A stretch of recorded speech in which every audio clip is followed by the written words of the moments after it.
Now we know the reason why Sora is in the game. Besides, he's saying Sakurai saying he's the most requested character. Earlier this month, Sora was announced as the final character. How did Sora keep away at all elements of Smash?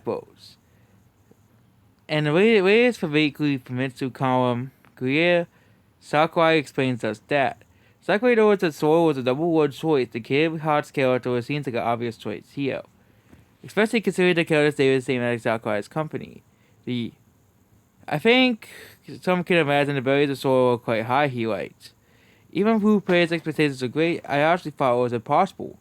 So even Sakurai himself thought Sora was an impossible pick. According to Sakurai, the team handles the total negotiations. However, one day everything changed by chance he met a higher up at Disney at an awards show. Sakurai said to the crowd, I talked about how I would like Sora to join the battle in Smash Bros. And while I was told that it would be good if he would join the battle, what a surprise. After being the chance being Disney Square Enix editor or the long discussions bringing Sora and Smash Bros. At the end, Sakurai got the okay. Why did Sakurai initially think it was impossible? Well, that's because companies are extremely protective of their characters.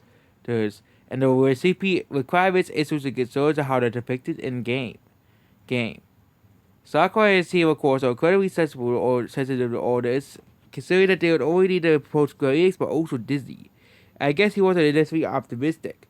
Supervision for both Disney and Square Enix was required for anything Sora does in Smash Bros. I didn't feel like the hurdles were high. In reality, there were various rules and places for developers to go forward.